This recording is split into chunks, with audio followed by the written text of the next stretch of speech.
God chose me. There comes a moment in every life when the soul remembers, not through thunder, not through a burning bush, but through a quiet certainty that echoes deep within. I was chosen.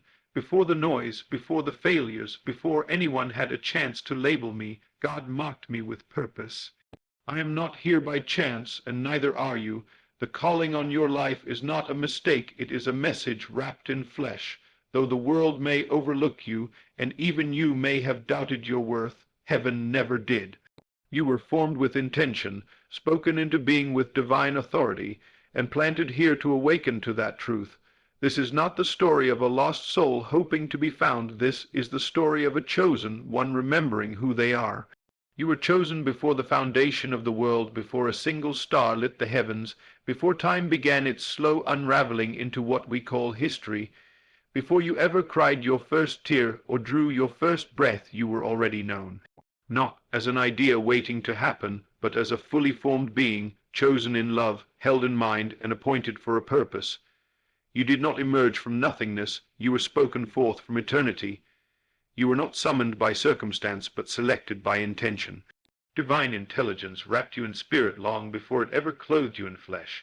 You are not your family's mistake, the outcome of a broken system, or the sum total of your wounds. You are the thought of God made visible. And because you were chosen before the foundation of the world, no mistake you've made can unchoose you. The world may only now be catching up to your identity, but in the unseen realm your existence was never uncertain. This world did not choose you, and it cannot define you. It did not assign your worth, and it cannot take it. You were planted here on assignment, not tossed here by random chance. There is a deep knowing, even if buried beneath layers of doubt, that whispers to you when everything else goes quiet, you are here on purpose. Every experience you've had, every detour, every delay, even every betrayal, was not to destroy your purpose, but to bring you to remembrance of it. Before this body, before this name, before your achievements or failures, before the systems that label, weigh, and categorize you, you were pure, chosen essence. There is a you behind the you this world sees. That eternal self has never feared, never doubted, never been lost. It has only waited patiently for your agreement, for your awakening, for your surrender. The veil of forgetfulness is heavy, but not impenetrable. The moment you stop measuring yourself by time, the moment you cease striving for the world's approval, you return to that still place where truth whispers again, you were always mine. To be chosen is not to be exempt from pain, it is to have pain serve a higher purpose. It is to be refined by the fire, not destroyed by it. It is to be taken through things others could not bear, because your life was never about fitting in, it was about becoming.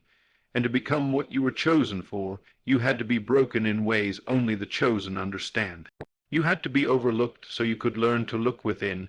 You had to be betrayed so you could meet the friend who never leaves. You had to walk alone so you could learn to hear the still small voice that speaks louder than applause. You were not chosen for comfort, but for glory.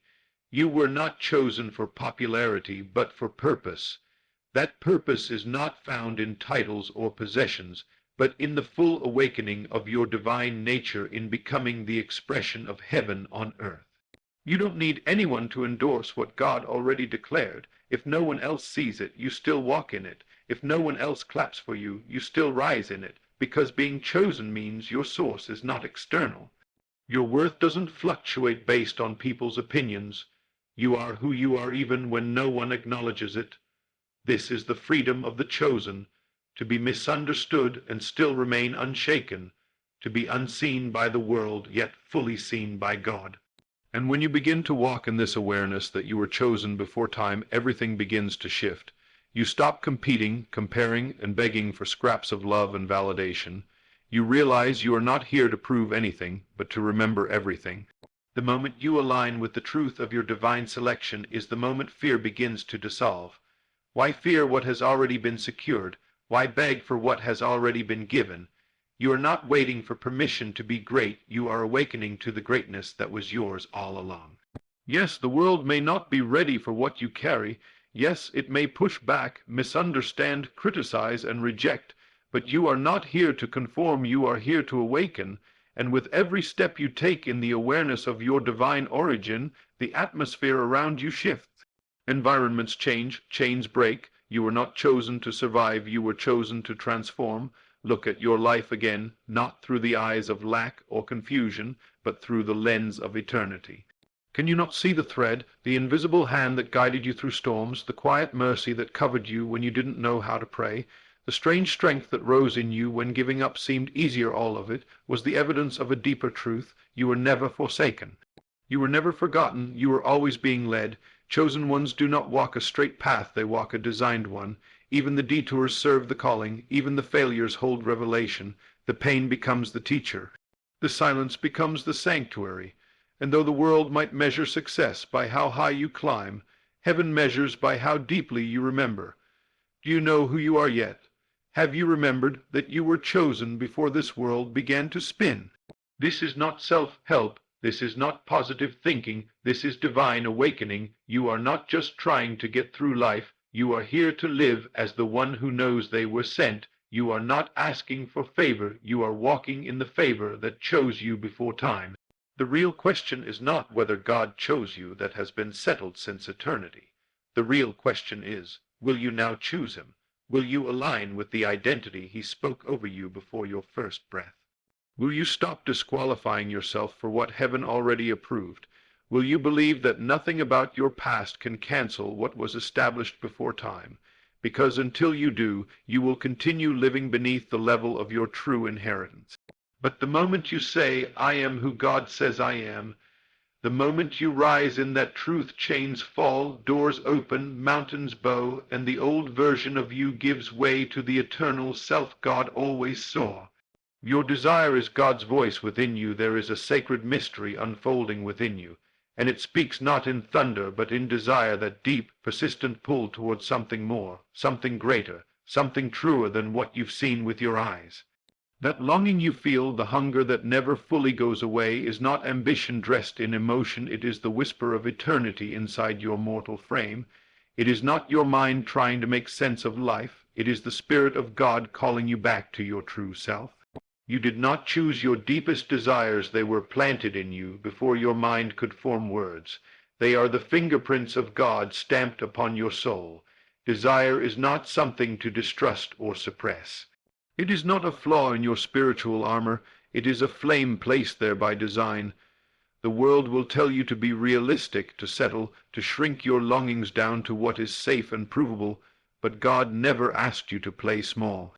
He never designed you for average. The desire in you that refuses to die is not rebellion, it is revelation. It is God's voice clothed in your personal dream. To ignore that desire is to ignore the divine echo of your calling. You were not given a desire to torment you. You were not shown a glimpse of what could be, only to live forever chained to what is. That aching vision, that mental image that returns to you again and again, that's not imagination playing games. That's destiny calling you from the inside. It's not the future teasing you, it's eternity trying to wake you up. You feel it because it is yours. You see it because you were meant to see it. You long for it because it already belongs to you in the realm of spirit. What we call desire is heaven's way of pulling us toward alignment. It is not asking for permission from your circumstances. It is demanding agreement from your soul. Desire is divine instruction coded in emotion. And when you begin to treat your desires not as random cravings, but as sacred direction, everything begins to shift. You no longer ask, is this too big for me? Instead, you declare, this is too divine to ignore. Too often, we silence the very voice trying to lead us. We call it fantasy, we name it delusion, we bury it beneath responsibility and call that wisdom. But what if your greatest responsibility is to honor the desire God placed in you, not to protect you from disappointment, but to awaken you to destiny? The seed of purpose always begins as desire, not a shallow wanting for pleasure, but a holy ache for something your soul remembers. You were not meant to simply function, you were meant to fulfill. And fulfillment can only happen when you allow desire to take its rightful place, not on the sidelines of your life, but at the center of your faith. The enemy of your soul doesn't fear your talent, he fears your alignment. He fears you stepping into the awareness that what you long for most is not carnal, but divine. That's why the world is designed to distract, discourage, and disconnect you from that desire. It's why resistance rises every time you take a step toward what you truly want. Because your desire is not just about you, it's the unfolding of something far greater, something that shakes systems and liberates others. Have you ever asked yourself why certain dreams have never died, even after years of silence and disappointment? Why is it that no matter how many detours or delays you've faced, that one longing still burns? That's because it's not yours alone, it is a piece of God's will encoded in your spirit.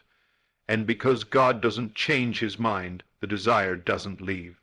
It may go quiet, it may lie dormant for a season, but it never dies.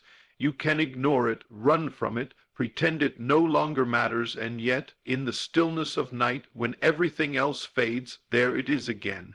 That's not coincidence, that's calling. The world may reward logic, but heaven honors desire, and those who dare to believe that their desire is sacred will walk in a power that those who fear cannot touch. But make no mistake, honoring your desire will cost you. It will cost you comfort. It will cost you convenience. It will cost you the approval of those who fear your growth. Because when you begin to move with the conviction that your desire is divine, you start walking differently.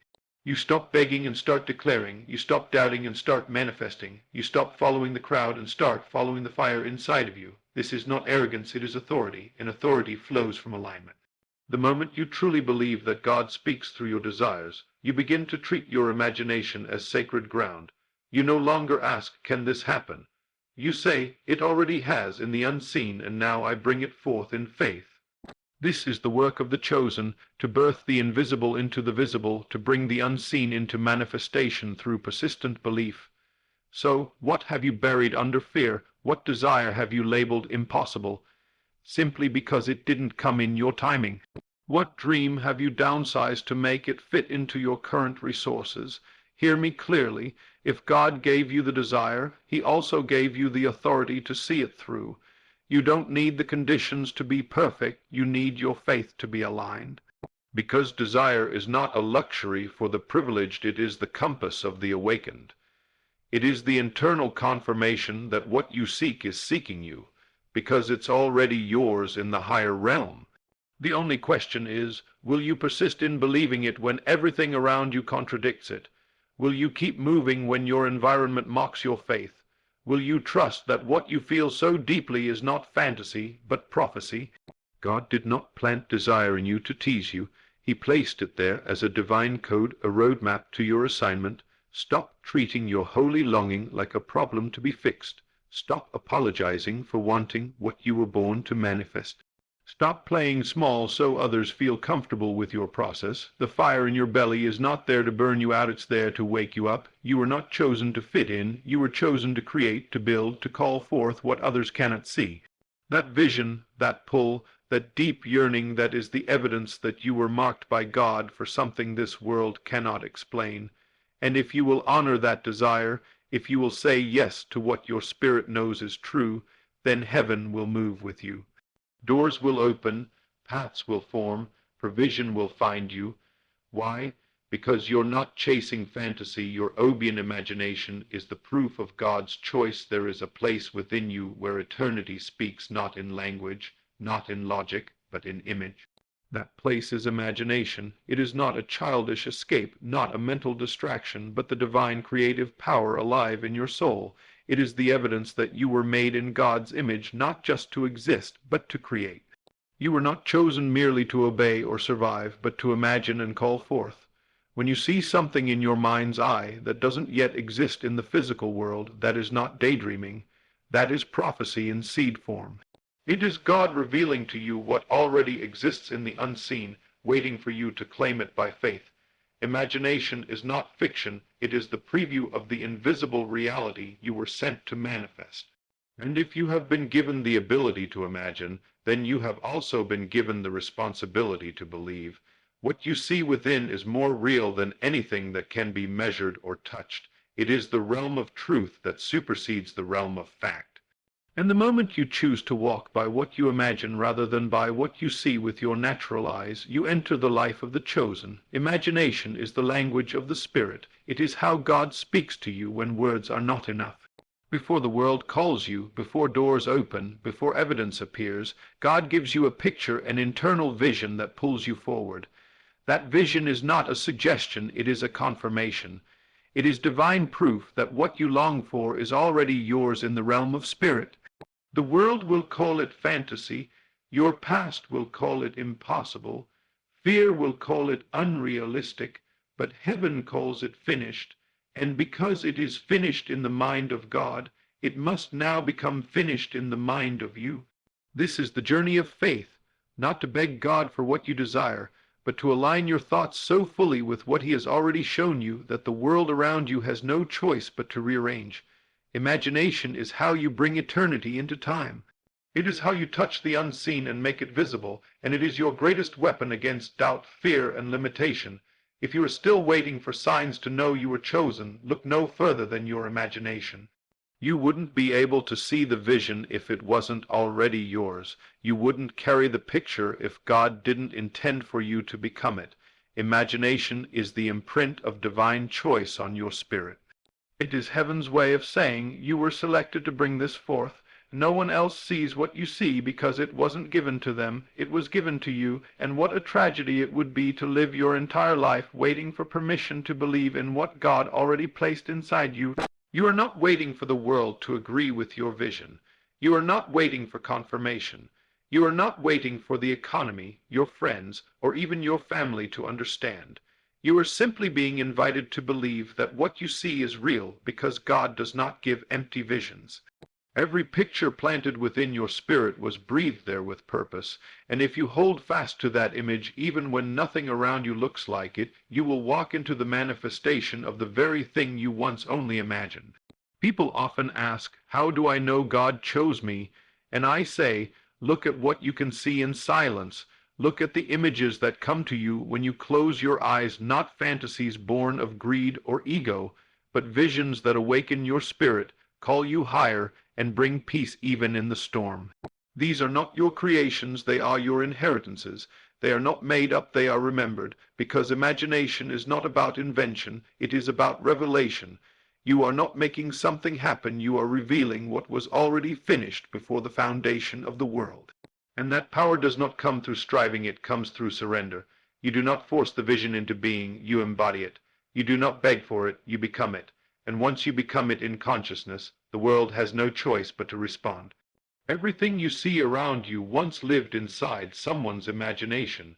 Every building, every invention, every movement of transformation began as a vision, but the difference between those who manifest and those who don't is not talent, favor, or timing, it's belief. Do you believe what you see within, even when everything outside says otherwise? That is the battleground of the chosen, to stay loyal to the unseen while walking through the seen, to trust the image when the facts don't align, to hold the vision even when the voices tell you to let it go, and make no mistake, the resistance you feel is not proof that your vision is false. It is proof that your vision threatens the lie of limitation. The greater the image, the greater the pressure, but pressure is not a sign to quit, it is a signal that birth is near. Your imagination is your sanctuary. It is the sacred place where you meet with God and see what is possible. Do not cheapen it by filling it with fear, failure, and doubt. Guard it, nourish it, revisit it daily. See yourself already living the life you were shown. Speak from that place, act from that place. Think from that place, because when you think from your vision rather than about it, you become a living portal of manifestation. You shift the atmosphere without trying. You magnetize opportunities. You walk as someone who knows, not someone who hopes, and it is in that knowing that power is released. The world bends to the one who refuses to let go of what they have seen in the spirit, not because of arrogance, but because of alignment. So I ask you now, what do you see when the lights are off, when no one is watching, when it's just you and God? What do you see? Do not dismiss it. Do not reduce it. That image is your assignment. That picture is your calling. That vision is your proof, and as you water it with belief, speak to it with faith, and walk toward it with courage, it will take form, it will grow bones, it will walk into your life and look like a miracle to others, but you will know. You will know it started with that first daring moment when you believed what you saw more than what you heard, more than what you felt, more than what you feared, because imagination is not fantasy.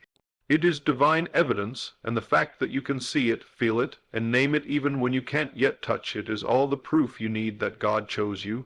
Divine instruction. Being chosen comes with the responsibility to awaken. To be chosen is not simply to be favored. It is to be summoned into a deeper consciousness, to rise above the ordinary noise of the world and answer the divine call to awaken. You were not chosen to live passively, blending in with the crowd, numbing yourself with distractions, or chasing empty validations. No, to be chosen is to be awakened from the dream of separation and limitation. It is to be stirred from spiritual sleep and reminded of your origin, your power, and your assignment. This is not some lofty metaphor. It is a real inner awakening that shifts how you perceive yourself and your world. The moment you realize you were chosen, you are no longer permitted to live as if you weren't. You are no longer allowed to think small, act helpless, or wait for someone else to give you permission. Because with divine choice comes divine accountability. You must remember who you are, and you must act from that remembrance. This is not a life of wishful thinking. It is a life of spiritual responsibility, because you are the vessel through which heaven reveals itself on earth. The chosen are not those with easier lives or smoother roads. On the contrary, they are often tested more severely, pressured more intensely, and called to walk alone more frequently, not because they are being punished, but because they are being purified. When you are chosen, your life no longer belongs to you in the way it once did. You can't afford to think like everyone else. You can't afford to react, complain, and fear like those still unaware. You are being held to a higher frequency. You are required to see differently, speak differently, and move with a different rhythm. The life of the chosen is not about striving harder. It is about awakening deeper. It is about detaching from the false self and stepping fully into the truth of who you are in God. And this awakening isn't something that happens once and for all. It is a daily practice, a continual turning of the soul toward light. You must learn to see through appearances, to see beyond delay, and to see yourself not through your past or pain, but through your potential and promise. The responsibility of the chosen is to live from the awareness of identity, not circumstance. Most people react to life based on what is visible, but those who are awakened respond based on what is true. And what is true is this: you are already complete, you are already equipped, you are already connected to the source that sent you. You do not need to beg for power. You need to wake up to the power that is already within you. You do not need to strive for approval. You are already approved by the one who assigned you. You are not waiting on breakthrough. Breakthrough is waiting on your awareness. The awakened do not live in reaction. They live in creation. They speak from the end, walk in faith, and manifest from alignment. To awaken is to live in dominion, not over others, but over your own mind. It is to govern your inner world with clarity, discipline, and faith, knowing that everything external is merely a reflection of what you've accepted within. And yet, awakening is not without its pain. When you are chosen, you will often be misunderstood. People will question your process, mock your faith, and reject your transformation, not because you are wrong, but because your awakening disturbs their slumber. But you must not allow their confusion to weaken your clarity. You must not shrink back to make others feel comfortable in their illusion. You were chosen not to blend in, but to stand out. Not to conform, but to transform, not to follow, but to lead, first yourself, and then others. And leadership begins in consciousness. You cannot lead anyone where you have not yet gone within. This is the burden and the blessing of the chosen. You must go first. You must believe first. You must awaken first. And as you rise, others will see that it is possible to live differently. Your life becomes the evidence that God still speaks, still moves, and still selects ordinary people for extraordinary purpose. But understand this: awakening is not about appearing spiritual. It's not about words, performances, or displays of piety. It is about intimacy, intimacy with the divine presence that speaks within you. It is about obedience to that still, small voice that contradicts fear and defies logic. It is about walking in a level of peace that the world cannot offer or understand. When you are awakened, your decisions no longer come from pressure, but from alignment. You are not ruled by emotion, you are ruled by vision, and because you are chosen, you cannot afford to waste time indulging in what doesn't reflect your calling. The distractions that used to consume you must now fall away. The relationships that used to weaken you must now dissolve. The patterns that used to define you must now die. Why? Because you've seen who you are, you've glimpsed the truth, and once you see it, you cannot unsee it. You can no longer pretend you are powerless, you can no longer pretend you are average, you can no longer pretend you were not marked for something greater. That pretense is over, and now the only question is, will you rise to the level of what you have seen? God did not choose you because you were perfect. He chose you because you were willing. He did not wait for you to qualify. He qualified you by choosing you. But now your task is to awaken to the truth of that choice, to say yes not just once, but daily. To say yes to vision when you feel fear, to say yes to faith when you feel doubt, to say yes to power when you feel weakness. This is not about pretending you don't feel pain, it's about knowing that pain does not have the final word. Your awakened self is not exempt from challenge, but it is immune to defeat, because once you are awake, you are no longer a victim, you are no longer a bystander, you are no longer asleep to the truth. And truth, once known, demands transformation, so if you have been chosen, you must rise. Rise in consciousness, rise in discipline, rise in vision. You must live from the future, not from the past. You must speak from the promise, not from the problem. You must see yourself not through the lens of your history, but through the lens of your destiny. The world may still try to label you based on where you've been, but God speaks from where you're going. And when He chose you from that place, from the end, from the fullness, from the victory. And now your job is not to earn that identity, but to awaken to it. You must walk in the boldness of being chosen. There comes a point in every chosen life when the time for waiting ends and the time for walking begins, not in hesitation, not in fear, not in apology, but in boldness. To be chosen and yet live timidly is a contradiction. To carry the fire of divine purpose within you and yet shrink back from the call is to deny the very power that selected you. The one who is chosen must walk differently, not because of arrogance, but because of awareness. You do not walk boldly because everything around you is certain. You walk boldly because everything within you is. You walk as one who has already seen the end and now moves with the confidence of one who cannot be denied.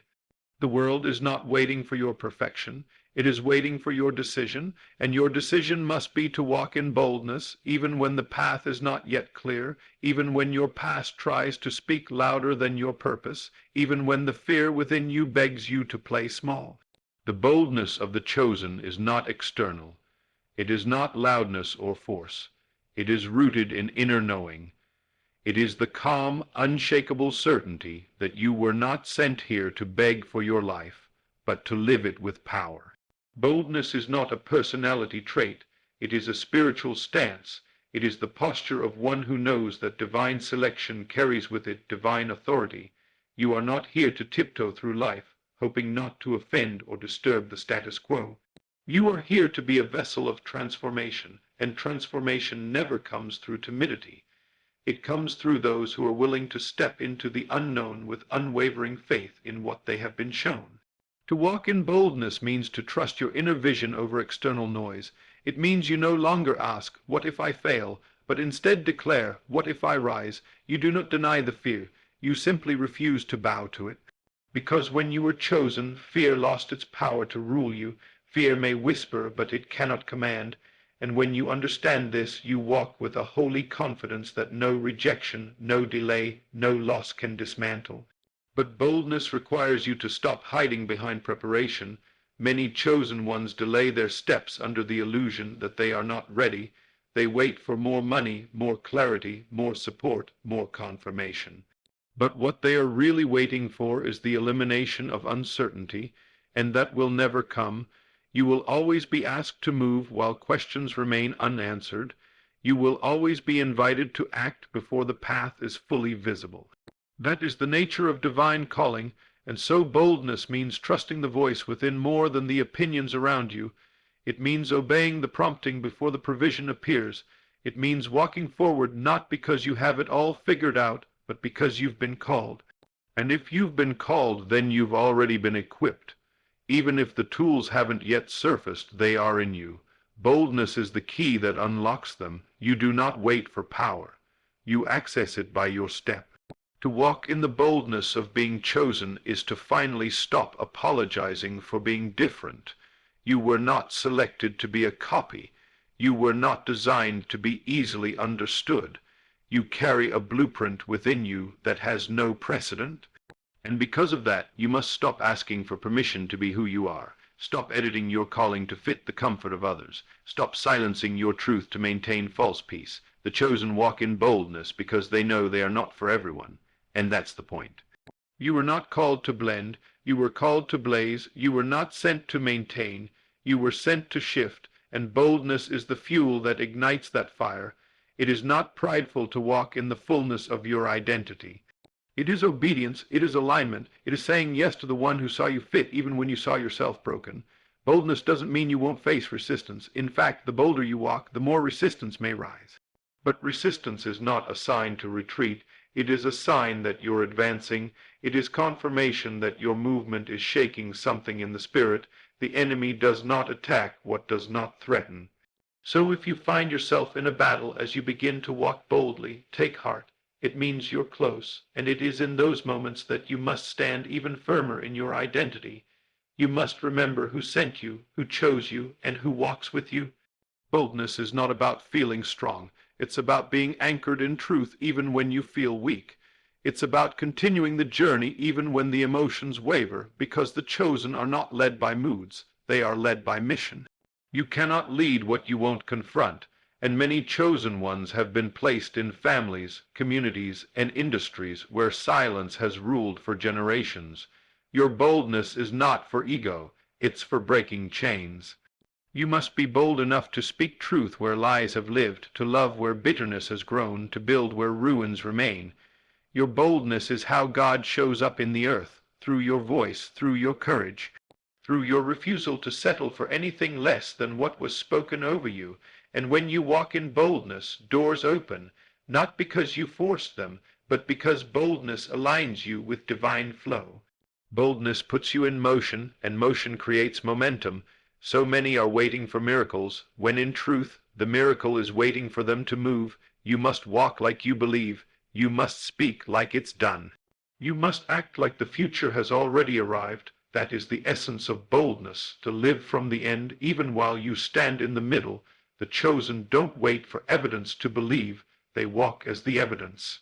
You become the sign others are looking for. You become the light in dark spaces. You become the sound of divine confidence in a world addicted to doubt. But you must choose it, daily, intentionally. Boldness doesn't just fall on you. It rises from you. It rises when you decide that the cost of playing small is greater than the risk of stepping out. It rises when you remember that you were not placed here to survive. You were placed here to reign.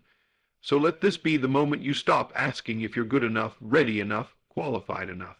You were chosen, that is enough, and now it is your responsibility to walk like it, speak like it, build like it, love like it, lead like it, and most of all, believe like it. Because once you walk in the boldness of being chosen, no force on earth can undo what has already been set in motion. The bold do not beg, they do not chase, they do not fear, they move, and as they move, heaven moves with them. Oh, believe it, to live it, because once you are awake, nothing can stop you, not the past. Not rejection, not delay, not even fear, because the awakened know, God chose me, and I choose to remember.